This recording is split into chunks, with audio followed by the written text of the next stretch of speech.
Lors du pique-nique, ma fille a souri. J'ai tellement hâte d'être en vacances, a-t-elle dit. Mon père a ricané. Ma petite, tu n'es pas invitée. Toute la table a ri. Je l'ai aidée à mettre son manteau et nous sommes partis. 3 jours plus tard, leur réservation a été soudainement annulée. Ma mère a appelé 15 fois. J'ai répondu par SMS.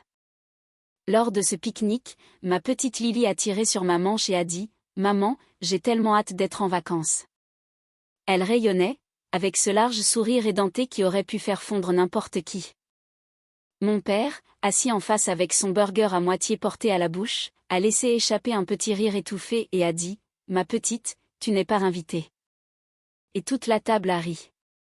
Ma mère, mon mari, Damien, et même mon oncle Roland, à qui je ne parle presque jamais, était là, lui aussi, en train de ricaner comme si mon père venait de faire la blague de l'année. Et ma petite fille est restée là, son visage se décomposant en temps réel, me regardant comme pour dire « Maman, qu'est-ce que j'ai fait de mal ?» Je veux que vous gardiez cette image en tête un instant, car c'est le moment précis où tout a basculé pour moi. Je n'ai pas crié. Je n'ai pas renversé la table. J'ai aidé Lily à enfiler son manteau. J'ai pris mon sac et j'ai dit « Nous nous en allons. » C'est tout. Pas de discours dramatique. Pas de larmes. Du moins, pas devant eux. Damien ne s'est même pas levé. Il est resté assis là à mâcher sa nourriture comme si j'étais déraisonnable. Comme si j'étais le problème. Alors, laissez-moi revenir en arrière pour expliquer comment j'en suis arrivé là, car croyez-moi, tout n'a pas commencé à ce pique-nique. Je m'appelle Émilie. Je vis en banlieue lyonnaise et je dirige ma propre agence de conseil en marketing en ligne. Je crée des stratégies marketing pour de petites entreprises et oui, je gagne plutôt bien ma vie. Je dis cela avec sarcasme car, apparemment, dans ma famille, bien gagner sa vie signifie qu'Émilie paie pour tout. J'ai bâti cette entreprise à partir de rien. Je cumulais 2 emplois tout en terminant mes études. Et quand j'ai enfin lancé ma propre affaire il y a quelques années, tout le monde a soudainement eu un avis sur la façon dont je devais dépenser mon argent. Amusant, n'est-ce pas? Mes parents, mon père, Jean, et ma mère, Patricia, ont toujours été d'un certain genre. En grandissant, tout tournait autour des apparences. Nous devions avoir l'air de la famille parfaite. La messe le dimanche, des tenues assorties pour les cartes de vœux, tout le tintouin. Mais à huis clos, mon père contrôlait tout. Chaque euro, chaque décision. Ma mère se contentait de suivre le mouvement parce que c'était plus facile que de l'affronter. Moi, j'étais l'aîné de 3 enfants. J'ai un frère cadet, Thomas, et une sœur cadette, Manon. Et être l'aîné signifiait que j'étais pratiquement le 3e parent, le distributeur automatique de billets familial et le punching ball émotionnel, le tout en un. C'est là que Damien entre en scène. Je me suis mariée avec Damien il y a environ 6 mois. 6 mois. Nous étions sortis ensemble pendant environ 1 an avant cela. Honnêtement, j'aurais dû voir les signes avant-coureurs. Mais j'étais seule. Ma fille avait besoin de stabilité, ou du moins, c'est ce que je pensais. Et Damien était charmant. Il disait toujours ce qu'il fallait. Il s'entendait très bien avec mes parents, ce que je prenais à l'époque pour un bon signe. Devinez pourquoi il s'entendait si bien avec eux? Parce qu'ils sont pareils. Ils me voyaient tous de la même façon. Pas comme Émilie, mais comme un portefeuille sur pattes. Damien ne travaille pas vraiment. Enfin, il a un emploi. Il fait des missions d'intérim dans un entrepôt, mais il ne contribue pratiquement à rien. Et chaque fois que j'abordais le sujet, il me disait « Chérie, nous sommes une équipe ». Ce qui est une chose très pratique à dire quand votre coéquipier fait tout le travail pénible. Vous voyez ce que je veux dire? Donc, environ 1 mois avant le pique-nique, mes parents sont venus me voir avec cette idée, des vacances en famille. Mon père a dit « Allons tous sur la Côte d'Azur. Toute la famille, toi, Damien, la petite Lily, ta mère et moi. » Il était si enthousiaste. Ma mère cherchait déjà des locations de vacances. Et j'ai pensé, honnêtement, j'ai sincèrement pensé qu'ils faisaient des efforts, qu'ils essayaient d'être la famille que j'avais toujours voulu. Alors, j'ai réservé. J'ai trouvé une magnifique villa en bord de mer, 5 chambres, juste en face de l'eau. J'ai versé la compte, qui n'était pas donnée, soit dit en passant. On parle de plusieurs milliers d'euros. Mon argent, ma carte, parce que bien sûr, c'était ça. Mais je n'ai même pas discuté car j'étais si excitée qu'on fasse enfin quelque chose ensemble en famille. Lily comptait les jours. Elle avait fabriqué une petite chaîne en papier et tout le tralala, arrachant un maillon chaque matin. C'était adorable. Et puis, il y a eu ce pique-nique. Mon père avait organisé ce petit rassemblement dans leur jardin. Burger, salade de pommes de terre, le classique. Et j'y suis allée en pensant que c'était juste un dimanche décontracté. Mais à moitié chemin, mon père commence à parler à Damien, pas à moi, à Damien, à propos des vacances. Et il dit très naturellement, donc, on pensait que ce serait mieux si on n'était que nous 4. Pour lui, ma mère, Damien, et je supposais, moi. J'ai demandé, que veux-tu dire par 4 ? Et Lily ? Et mon père a répondu, allons, Émilie. Elle est trop jeune. Elle n'en profitera même pas. Et honnêtement, ce sera plus relaxant sans une gamine qui court partout. Sans une gamine qui court partout. Mon enfant. Sa petite fille. J'ai regardé Damien. J'ai regardé mon mari, l'homme qui se tenait devant nos amis et notre famille il y a 6 mois et promettait d'être mon partenaire. Et vous savez ce qu'il a fait ? Il a hoché la tête. Il a vraiment hoché la tête et a dit, « Ton père a raison, chérie. Peut-être que ton amie Stéphanie pourrait la garder. » Pouvez-vous imaginer entendre cela de la bouche de votre propre mari ?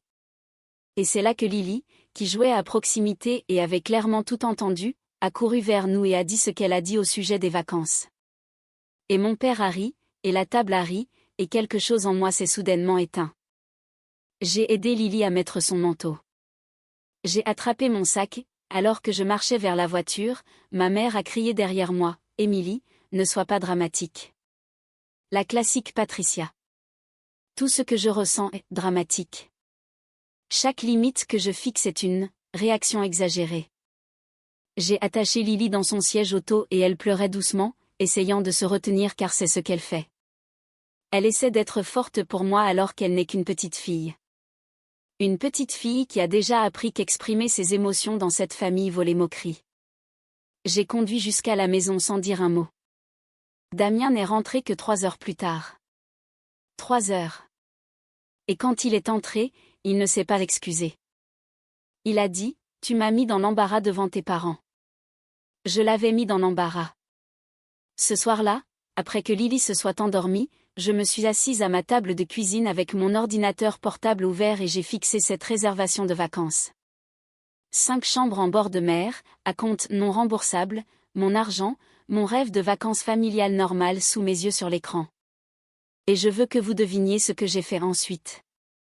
Ce qui est arrivé par la suite était satisfaisant, mais a également déclenché une réaction en chaîne que je n'aurais jamais pu prédire. Mon téléphone était sur le point d'exploser. Et croyez-moi, vous allez vouloir entendre ce que ma mère a dit quand elle a découvert ce que j'avais fait.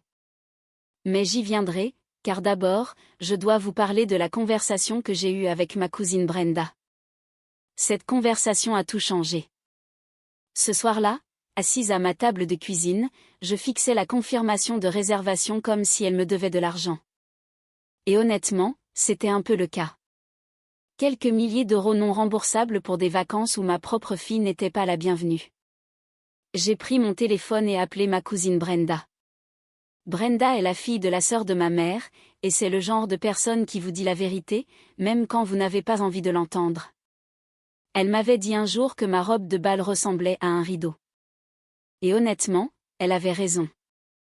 Avant même que je puisse finir d'expliquer ce qui s'était passé, elle a dit, « Annule tout. » J'ai demandé, « Quoi, Brenda ? » Annule tout. La maison, la voiture de location, tout. Ne leur dis rien. Annule juste. Et j'ai pensé, c'est fou. C'est mesquin. C'est dramatique. Exactement comme ma mère dit que je suis. Et puis je me suis dit, oh, c'est exactement ce qu'il mérite. Directement au téléphone avec Brenda, j'ai ouvert le site de réservation et j'ai annulé la villa. Fini. La voiture de location, annulée. Les réservations au restaurant, ce bel endroit de fruits de mer sur la promenade que ma mère avait spécifiquement demandé. Tout a été effacé. Oui, j'ai perdu la compte. Quelques milliers d'euros évaporés. Mais cet argent m'a acheté quelque chose de plus précieux, la clarté. Brenda a demandé, « Comment te sens-tu » J'ai répondu, comme si je venais de perdre une tonne d'argent. Elle a ri. Oui, mais comment te sens-tu vraiment ? Libre. Maintenant, voici la chose, je n'ai rien dit à personne. Pas à mes parents, pas à Damien, à personne. Pendant 3 jours entiers, 3 jours où Damien parlait des maillots de bain à emporter. 3 jours où ma mère m'envoyait des liens pour de la crème solaire. 3 jours où mon père envoyait des messages à Damien sur des charters de pêche. Et moi, je souriais, je hochais la tête et je ne disais rien. Pensez-vous que c'était mal de ma part ? Parce qu'honnêtement, une partie de moi se sentait coupable. Mais ensuite, je regardais Lily et je me souvenais de son visage à cette table de pique-nique, et la culpabilité disparaissait très vite. Le 3e jour, ma mère a appelé 14 fois. J'ai regardé chaque appel arriver et j'ai laissé tout le monde tomber sur la messagerie vocale. Les SMS sont passés de « Émilie, rappelle-moi » à « Émilie, il y a un problème avec la réservation », puis à « Émilie, as-tu fait quelque chose ?» Et enfin mon préféré, « Émilie, décroche ton téléphone maintenant », avec le nom complet, vous savez que c'est sérieux quand ils utilisent votre 2e prénom, n'est-ce pas ? J'ai attendu environ 1 heure. Puis j'ai envoyé un seul SMS, juste un, pas de Lily, pas de voyage. J'espère que vous apprécierez votre été. Et j'ai éteint mon téléphone. Ce à quoi je ne m'attendais pas, et qui m'a complètement prise au dépourvu, c'était la réaction de Damien. Je pensais qu'il ferait la tête et me ferait la tête. C'est son habitude. Mais il est rentré ce soir-là tremblant, furieux. Il a dit, « Est-ce que tu sais ce que tu viens de faire ? Ton père avait des projets pour ce voyage, Émilie. Il avait des choses de prévues. » J'ai demandé, « Quelle chose ?» Il s'est tu. Ce genre de silence où l'on peut entendre le cerveau de quelqu'un chercher fébrilement un mensonge. Puis il n'a rien dit. Laisse tomber. Mais je ne suis pas stupide. J'ai fouillé dans son téléphone cette nuit-là pendant qu'il était sous la douche. Oui, je sais. Jugez-moi dans les commentaires si vous voulez. Mais ce que j'ai trouvé a justifié tous les soupçons que j'avais eus. Des messages entre Damien et mon père. De longues conversations. Mon père discutait avec un certain Curtis à Myrtle Beach au sujet d'un investissement immobilier. Et devinez dont l'argent il comptait utiliser ? Le mien. Les vacances étaient un piège. Ils allaient me présenter cette opportunité incroyable pendant que j'étais détendue, pensant que je dirais oui. Damien était dans le coup. Mon propre mari complotait avec mon père pour me manipuler. Et Lily, elle n'était pas invitée parce que, et c'était écrit noir sur blanc dans les messages, mon père avait écrit, « La gamine sera une distraction. Nous avons besoin qu'Émilie soit concentrée. » Une distraction. Ma fille était une distraction pour leur combine. Je suis restée assise sur le sol de la salle de bain avec le téléphone de Damien dans mes mains, et je n'ai pas pleuré. J'avais dépassé ce stade. Tout est devenu très calme et très clair, et j'ai juste pensé, maintenant, je sais exactement à qui j'ai affaire. Le lendemain matin, j'ai agi normalement. J'ai préparé le petit déjeuner, le déjeuner de Lily, j'ai embrassé Damien sur la joue, et à la seconde où sa voiture a quitté l'allée, j'ai appelé Brenda. Elle a demandé, « Quoi maintenant ?» J'ai répondu, « C'est pire que ce qu'on pensait. » Et je lui ai tout raconté. Elle est restée silencieuse pendant un long moment. Puis elle a dit, « Émilie, quand vas-tu arrêter d'être surprise que des gens qui t'utilisent toute ta vie continuent de t'utiliser ?» Elle avait raison. Ce n'était pas nouveau. Mes parents faisaient ça depuis mon premier salaire. C'était juste la première fois qu'ils recrutaient mon mari pour m'aider. J'ai appelé ma mère. Elle a décroché au milieu d'une phrase. « Émilie, nous devons parler de cette situation de vacances. » Ton père est très contrarié. Et j'ai dit, maman, arrête. Et elle s'est effectivement arrêtée. Il le savait, Patricia, c'est pratiquement un miracle. J'ai dit, je suis au courant pour Curtis. Je suis au courant pour l'affaire immobilière. Je sais que toi, papa et Damien avaient planifié tout ce voyage pour me soutirer mon argent. Et je sais que ma fille a été exclue parce qu'elle était gênante pour votre combine. J'en ai fini. Plus de vacances. Plus de prêts qui ne sont jamais remboursés. Plus rien. Silence. Le silence le plus assourdissant que j'ai jamais entendu. Puis ma mère a dit, Émilie, tu es égoïste. Égoïste. Moi, la personne qui finance cette famille depuis des années. J'ai raccroché et bloqué leurs 2 numéros. Terminé. Et leurs vies ont commencé à s'effondrer presque immédiatement. Parce que voici ce que personne ne dit, quand vous vivez au crochet de quelqu'un depuis des années et que cela disparaît du jour au lendemain, la réalité vous frappe comme un mur. En 2 semaines, mon père ne pouvait plus payer les traites de son camion. La carte de crédit de ma mère, celle que je payais discrètement, est devenue impayée. Leur prêt immobilier était déjà en retard et sans mon argent, tout s'est effondré. Ma sœur Manon a appelé et a dit, maman et papa sont vraiment en difficulté. Papa parle de vendre la maison. Vous savez ce que j'ai dit? Bien. Cruel, peut-être. Mais pensez-vous que je devrais avoir pitié d'eux après tout ça? Dites-moi ce que vous en pensez. Ensuite, Manon a dit, il y a autre chose. Damien est à leur maison presque tous les jours. Mon mari, chez mes parents, les gens que je viens de couper, en train de faire des réunions sans moi. Et c'était la goutte d'eau qui a fait déborder le vase, parce que ce que j'ai décidé de faire à propos de Damien, même Brenda ne l'avait pas vu venir. Et croyez-moi, cette femme voit tout. Mais d'abord, je dois vous parler de la conversation que j'ai eue avec Lily ce soir-là. Celle où ma petite fille a dit quelque chose qui m'a absolument brisée et reconstruite en même temps. Ce soir-là, j'étais assise sur le lit de Lily, en train de la border. Et elle était silencieuse, ce qui ne lui ressemble pas.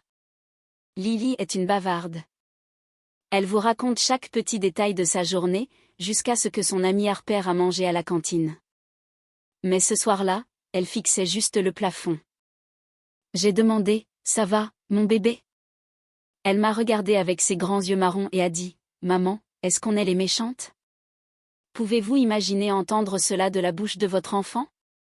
Ma petite fille, qui n'a rien fait de mal, qui a été la risée de son propre grand-père, allongée là en pensant qu'elle était le problème. J'ai dit, non, chérie. Nous ne sommes absolument pas les méchantes. Elle a hoché la tête. Puis elle a ajouté, et ça m'a détruite. Tant mieux. Parce que je n'aimais pas faire semblant d'apprécier Damien de toute façon. Pendant tout ce temps, je pensais très bien cacher les choses. Mais les enfants voient tout. Ma fille jouait la comédie dans sa propre maison autour d'un homme que j'avais fait entrer dans sa vie, et elle n'est qu'une petite fille. C'était ça. C'était le moment où j'ai pris ma décision définitive. Le lendemain matin, j'ai appelé une avocate spécialisée en divorce. Elle s'appelait Gloria Hutchkin et Brenda me l'avait recommandée il y a des mois. Des mois, soit dit en passant, ce qui prouve que Brenda avait vu ça venir bien avant moi. Gloria était incisive et directe. La première chose qu'elle a dite a été, il n'a rien contribué financièrement. J'ai répondu, presque rien. Elle a dit, alors cela devrait être simple. Et ça l'a été. La maison était à moi avant le mariage. L'entreprise était à moi. La voiture qu'il conduisait, mon nom sur la carte grise. Damien est entré dans ce mariage avec un sac de sport et quelques opinions, et c'est à peu près tout ce avec quoi il allait repartir. Je ne lui ai pas dit tout de suite, cependant. J'avais besoin de quelques jours pour tout mettre en ordre. Gloria a déposé les documents et j'ai juste attendu, j'ai suivi le mouvement, préparé le dîner, regardé la télé sur le canapé avec lui tout en sachant que ses papiers arrivaient. Pendant ce temps, mes parents étaient en plein chaos. Manon me tenait au courant, que je le veuille ou non. Papa a mis la maison en vente. Maman appelait tous les parents qu'elle pouvait trouver, essayant de convaincre quelqu'un de me faire entendre raison. Elle a même appelé Brenda, la femme qui m'avait dit d'annuler le voyage en premier lieu. Vous pouvez deviner comment ça s'est passé. Brenda m'a dit plus tard, ta mère a appelé en pleurant, disant que tu avais perdu la tête. Puis Brenda a ajouté, je lui ai dit que la famille avait été détruite au moment même où Jean a ri d'une enfant et l'a traitée de distraction. Ai-je mentionné que j'adore Brenda? Parce que j'adore vraiment Brenda. Les papiers ont été signifiés un mardi. Damien était assis à la table de la cuisine en train de manger ses céréales. Mes céréales dans ma maison à ma table. Et la sonnette a retenti. Il a ouvert l'enveloppe, a lu la première page, et m'a regardé comme si j'avais renversé le monde. Tu n'es pas sérieuse? J'ai répondu, je n'ai jamais été aussi sérieuse de toute ma vie. Il a tout essayé. D'abord la colère, les cris, les portes qui claquent, disant que personne ne me supporterait jamais. Ensuite la négociation, il a proposé de trouver un meilleur travail. Il ne savait rien de l'affaire immobilière, ce qui était un mensonge parce que j'avais vu les messages et je le lui ai dit. Son visage quand j'ai dit ça, inestimable. Puis est venu le chantage affectif. Et Lily? Elle a besoin d'une figure paternelle. Et Lily elle-même, qui avait entendu depuis le couloir, est entrée dans la cuisine et a dit « Je vais bien ». 2 mots. Mon enfant est plus courageuse que la plupart des adultes que je connais. Damien a déménagé la semaine suivante. Et il est allé, vous ne pouvez vraiment pas inventer ça, à la maison de mes parents. Mes parents arrangés. Il a emménagé directement chez eux. Tous les 3, assis là comme un triste petit club de personnes ayant perdu l'accès au compte bancaire d'Émilie. Est-ce terrible que ça m'ait fait rire? Parce que ça m'a fait rire. Les semaines qui ont suivi ont été les plus paisibles de ma vie. Juste Lily et moi. Nous cuisinions ensemble, regardions des films. Elle a commencé à mieux dormir. J'ai commencé à mieux dormir. La maison semblait plus légère, comme si quelqu'un avait ouvert toutes les fenêtres après des années à les garder fermées. Brenda venait chaque week-end avec des plats à emporter et de la télé-réalité médiocre, et nous restions juste assises sur le canapé à respirer. Une nuit, Lily et moi préparions des tacos, son plat préféré, et elle a dit « Maman, c'est comme ça que je voulais que ce soit. » J'ai demandé « Que veux-tu dire ?»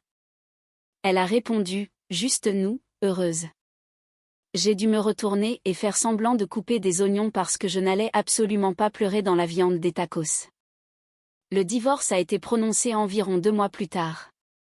Damien a essayé de se battre pour obtenir certains de mes actifs professionnels. Gloria a mis fin à ça si vite qu'il a probablement eu le coup du lapin. Aux dernières nouvelles, il est toujours chez mes parents, dormant dans mon ancienne chambre d'enfant. L'ironie est presque trop forte. Et voici ce qui m'a le plus surprise. Mon père m'a contacté. Pas ma mère, Jean. Il m'a envoyé une lettre manuscrite. Il n'a pas cherché d'excuses ni rejeté la faute sur moi. Il a dit qu'il avait été tellement pris dans son pétrin financier qu'il avait perdu de vue ce qui comptait vraiment. Il a dit que me regarder partir de ce pique-nique a été le pire moment de sa vie. Il a demandé s'il pouvait voir Lily. J'ai montré la lettre à Brenda. Elle l'a lue, a haussé un sourcil et a dit « Ça pourrait être sincère. Ça pourrait être un autre stratagème. » Et elle a raison. Mais voici ce que j'ai décidé, je laisse cette porte entr'ouverte. Juste à peine. Si mon père veut vraiment changer, je veux lui donner cette chance. Mais selon mes conditions. Ma mère? Je n'ai pas eu de nouvelles. Manon dit qu'elle traite l'information, ce qui est le code de Patricia pour être têtue. Il pourrait attendre très longtemps. Et moi, je vais bien. Vraiment bien. Mon entreprise se développe. Lily s'épanouit. Et pour la première fois, depuis je ne sais combien de temps, je me réveille sans avoir l'impression de devoir quelque chose à qui que ce soit. Personne ne complote. Personne ne se moque de ma fille. Juste Lily et moi qui faisons des tacos, vivant notre vie. Et c'est tout ce qui compte.